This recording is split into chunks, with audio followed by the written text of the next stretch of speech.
Bonjour, nous recevons aujourd'hui Tchala Maria Longa. Bonjour. Alors présente-toi en quelques mots.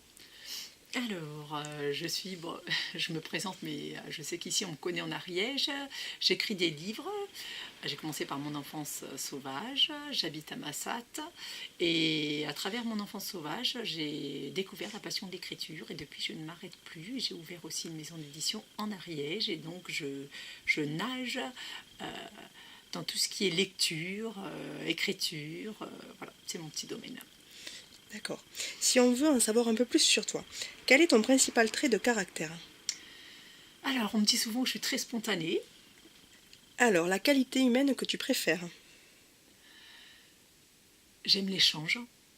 J'aime l'échange avec les gens, l'humour aussi. Après, oui.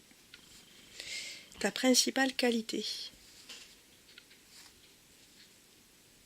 Alors, on me dit souvent que je suis très, très présente. C'est délicat de répondre à cette question, je ne sais pas. Oui, on me dit souvent que je suis très joyeuse, très... Voilà. Quelle est ton occupation préférée? J'en ai beaucoup. J'aime beaucoup voyager, j'aime beaucoup écrire, bien sûr, lire, et être avec mes enfants, ma famille. Quel serait ton rêve de bonheur? J'en ai pas particulièrement, j'en ai plein. Et mon rêve de bonheur, c'est celui de partir voyager avec mes enfants, de leur montrer d'autres cultures et d'autres domaines. Quel est ton auteur préféré? Je n'ai pas vraiment d'auteur préféré, j'en ai plusieurs que je lis énormément. Il y a Le Gardinier, il y a Gavalda, je lis un peu de tout. As-tu des héros dans la vie réelle? Non, je n'ai jamais eu d'héros.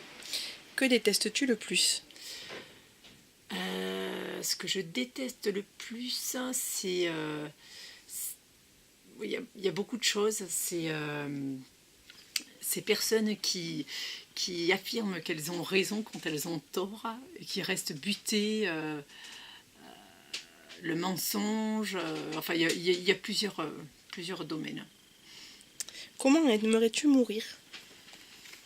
Si j'avais le choix, sans me rendre compte. As-tu une devise? Ma devise, c'est toujours de réaliser nos rêves, quoi qu'il nous arrive. Alors parlons un peu de ton dernier livre qui est Accroche-toi. Alors pourquoi accroche-toi? Parce que dans la vie, on s'accroche tous. Et en écrivant ces lignes, je me suis dit oui, Betty, elle va devoir s'accrocher. Parce que la vie, elle n'est pas aussi facile qu'elle l'aurait pensé au départ. Et il nous arrive à tous, dans nos vies, de devoir nous accrocher. Là, je parle de l'histoire de deux frères qui vont eux aussi devoir s'accrocher dans leur vie, de par leurs rêves, mais aussi au niveau de la relation sentimentale. Et je défends, dans ce livre, il y a des scènes un petit peu osées parce que je défends en fait la violence faite aux femmes. D'accord. Alors, si l'on s'arrête un peu sur le reste de ta production littéraire, veux-tu nous parler des autres ouvrages?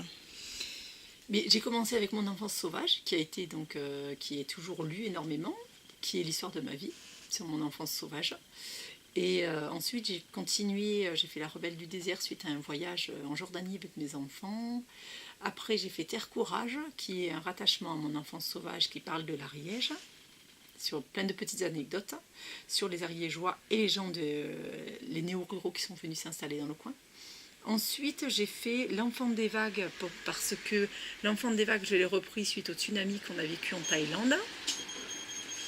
Et après ça, j'ai fait La vie est un jeu. Pourquoi la vie est un jeu? Parce que il est vrai, alors on me dit parfois non, la vie n'est pas un jeu, mais pour moi, oui, on a tous un jour ou l'autre gagné ou perdu, et c'est comme ça que je l'apprends. Et ensuite, voilà, le petit dernier, Accroche-toi. Alors, quels sont tes projets?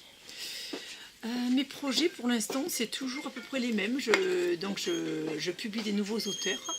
Donc, je lis énormément de bouquins. C'est de pouvoir les aider à trouver leur voix aussi, à être lus. Ils sont énormément, ils sont beaucoup.